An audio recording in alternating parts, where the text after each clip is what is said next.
Hello, everyone. My name is Kate Hansen, and I felt called today to hop on here to talk about a subject that is really important to me.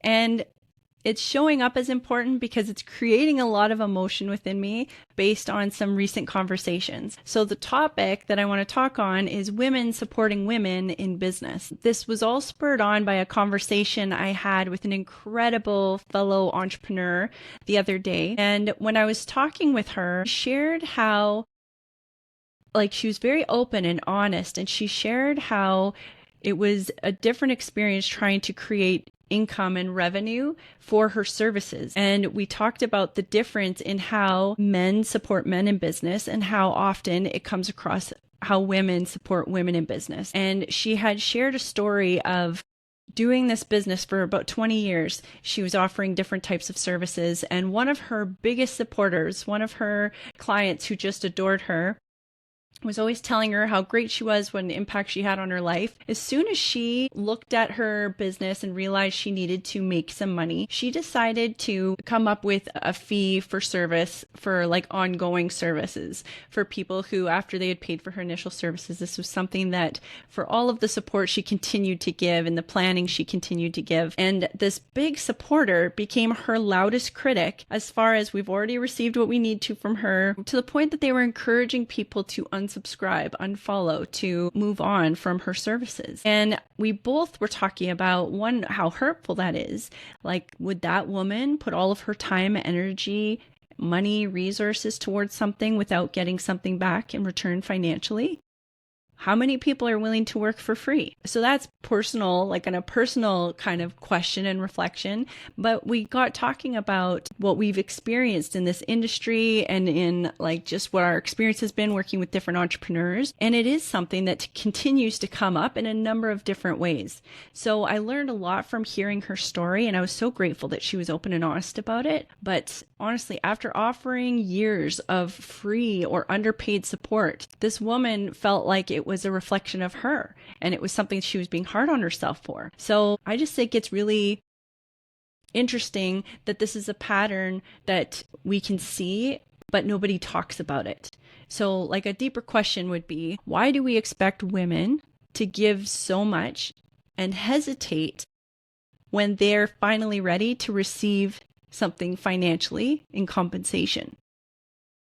So the pattern that I've witnessed is that often I've been self-employed for about 12 years. And this is something I've seen in my own business, but also I work with a lot of entrepreneurs, a lot of female entrepreneurs and male entrepreneurs, whereas it's a beautiful position because I get to see both sides of it. But what I've witnessed and lived is that women often offer emotional support, encouragement, time. They might share your post. Even that is not that common. It's more of their time and energy that they are willing to share with you. But when it comes to financial support, like buying at full price or giving you referrals for paid business, having open conversations about money, these are subjects that are often avoided or uncomfortable or will turn people off. And when you contrast that with how men tend to operate in business, especially as business owners or entrepreneurs, it's really interesting because they're more direct about money. They're quick to refer each other or find connections for people to connect people. They're quick to promote their friends and people that they know and respect and like and trust. And they collaborate financially. So this is really important, one, because it affects your lifestyle, your well-being, your everything as a female business owner or entrepreneur or even an executive. We need more women supporting women. So emotional support, please don't get me wrong. This is a must, and I think this could be more offered in the male sphere of entrepreneurship. But when it comes to women, emotional support is beautiful, but it does not pay anyone's bills. It does not fund their growth. It does not pay them to continue doing their work. And it does not reflect the value that they bring. So if we want women-led businesses, if we want more of those, if we want those businesses to thrive, then we need to start showing up with our wallets, not just our words, not just our encouragement. right? Financial support is empowerment. It's a form of advocacy. It's a form of giving women the mic, if you will, or the opportunity, the platform to stand on.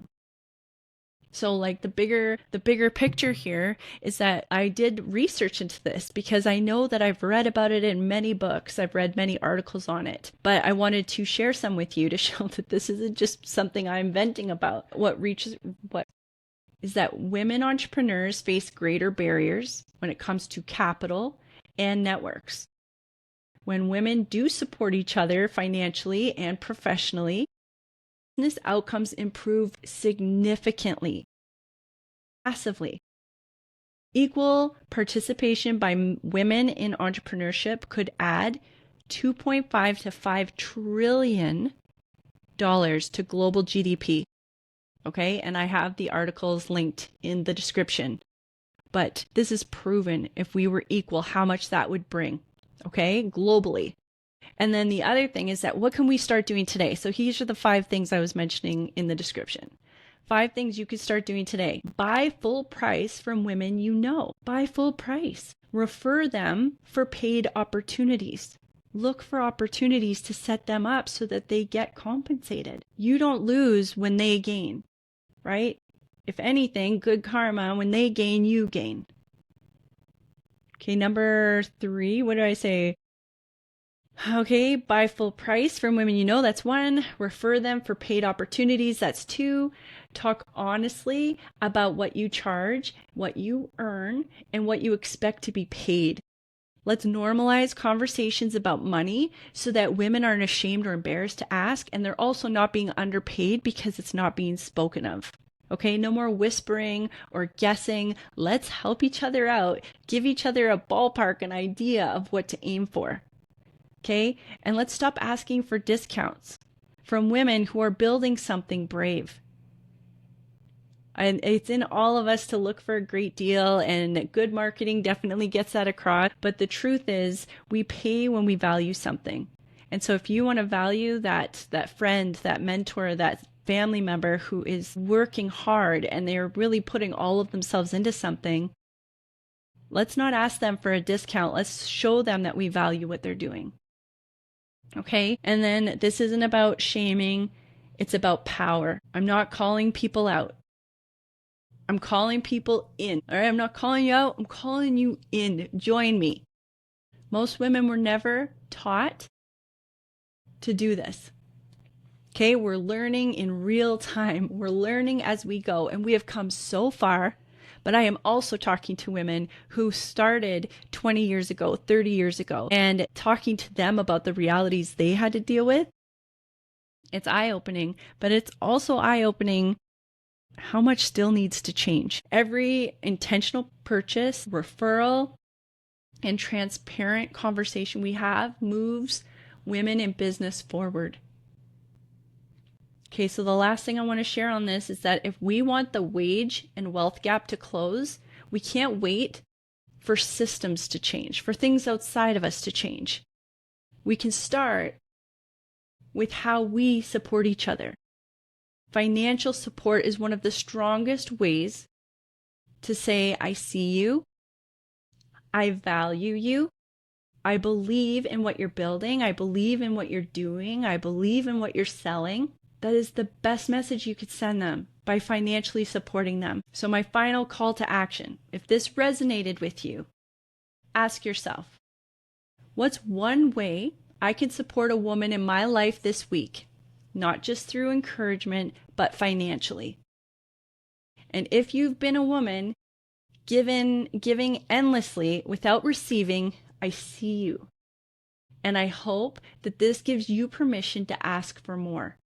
You definitely deserve to ask for more. Your lack of revenue, your lack of the financial abundance that everyone promised you if you worked hard enough, it may just be that you're not asking for enough for yourself, for your services. It's not that you did anything wrong. It's not that you're bad. It's not that you're greedy, poor with money, that you're doomed to fail. It's that you weren't taught to ask for what you deserve and what you desire, okay?